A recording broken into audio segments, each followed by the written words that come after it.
This is The Raid, exposing the dark world of America's deportation machine. I'm your host, John Carlos Frey. Hi, everyone. I had a news update list of stories to share with you today, as we usually do on Fridays. But in light of the shooting and death of Renee Nicole Good at the hands of ICE agents in Minneapolis, I put that list aside. I have, like many of us, watched the countless videos on social media of the incident. I've listened to many of the eyewitnesses, politicians, journalists, and social media commentators about what happened.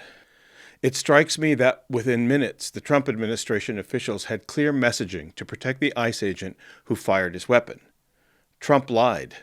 Kristi Noem lied. And a woman is dead. Fox News and the other right-wing media outlets disparaged the victim and sided with the administration, and so the main story became a fight for the facts instead of the tragic loss of life. The finger-pointing followed, and the divide in America grew wider. It's only been a few days since the incident, and it's clear to me that the battle will continue about who's right and who's wrong. I'm tired of that argument. An unarmed woman is dead, and an allegedly well-trained law enforcement officer killed her. There can be no argument about those facts. As I listened and watched the mass of chatter on my phone, and let me say as a journalist, I am so grateful that our phones and social media are documenting for the world how federal law enforcement and the administration works to spin and cover up the truth. The news outlets do a deplorable job compared to the people on the ground pointing their cameras in the face of a militarized government takeover of an otherwise peaceful city. But the audio and video pouring out of my phone disturbed me in a way I assume few people were affected. You see, I have been covering the shootings and the killings of individuals by Border Patrol and ICE for the past 20 years. With no disrespect to the tragic event and the death of Renee Nicole Good, it's not the first time that I've seen federal agents use unwarranted deadly force and watch the infrastructure of the federal government rush to protect the agents and leave the dead and their survivors with only questions and grief for the rest of their lives. I've seen the dead bodies, I've held the widows, and I've watched our elected officials turn a blind eye to the constant carnage. I have covered hundreds of shootings by the Department of Homeland Security agents and officers like Border Patrol, ICE, and Customs and Border Protection. I've put the stories on television, I've written articles and books and made documentaries about the senseless killings by the same agencies that we see terrorizing U.S. city streets today. The ICE and Border Patrol raids and shootings have been happening daily at the U.S.-Mexico border for as long as I've been a reporter and before. What I'm seeing now is that the same agency that has killed countless migrants along the border for decades is turning its focus to the interior of the United States with the same deadly force and lack of accountability. It is a corrupt police agency willing to use firepower without warranted provocation. It has always been a shoot first, ask questions later mentality. The attitude of Border Patrol and ICE has never been to de-escalate, but as the paramilitary force they describe themselves to be, they go after the enemy and eradicate them. That behavior is supported, it's condoned, and applauded. It's not a joke. Our government has unleashed a brutal and deadly scourge on our city streets, and I've seen them operate with the same impunity against migrants at the border for decades. I do not distinguish a difference in value between a migrant life and that of a U.S. citizen. The deaths of either, from my reporting, have been senseless, brutal, and tragic. What is different now is that there is no more hiding. Migrant deaths at the border rarely reach national news, so the agents involved could easily bury the stories and never face prosecution. Our government has grown more brazen, emboldened, and callous, and has turned its weapons on the citizenry, and that same impunity and PR machine that they would use to cover up the crimes at the border, they're using to cover up the crimes in the interior. 12 years ago, I wrote an article for Washington Monthly magazine about Border Patrol agents firing their weapons into Mexico, a violation of treaties between two countries.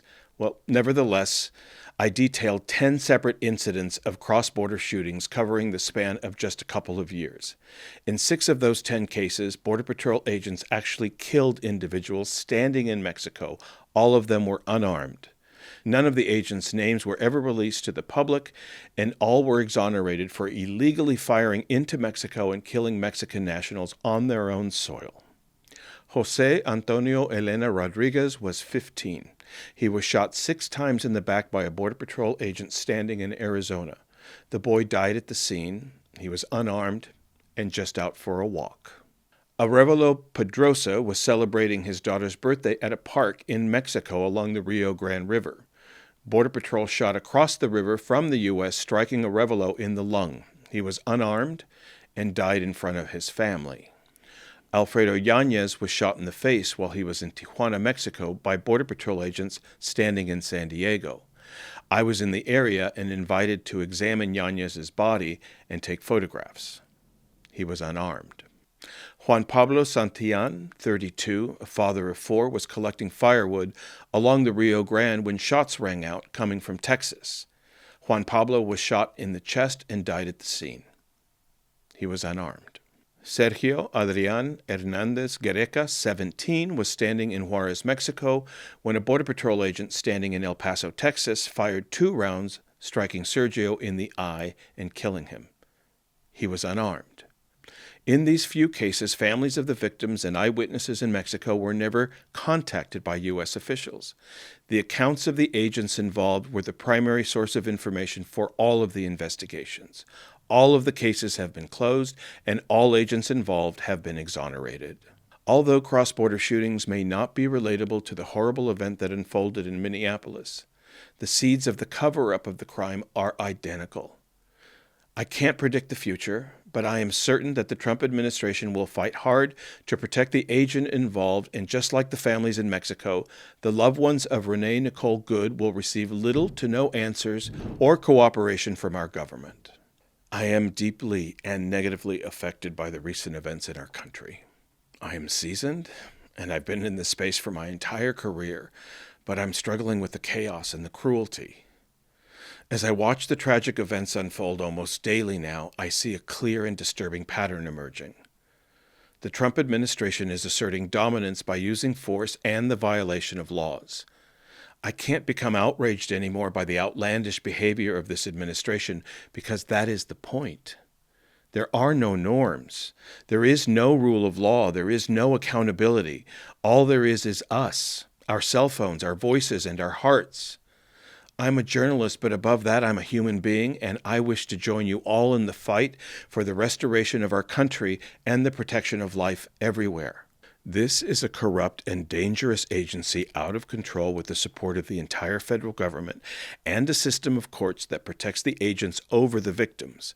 This is no longer happening to just forgotten migrants at the border. It's happening to you and me.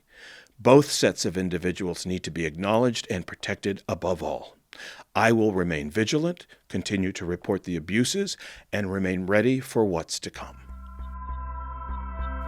Thank you for listening to The Raid, available wherever you get your podcasts. For more information about our guests and the subjects we cover, please visit our website at theraidpodcast.org.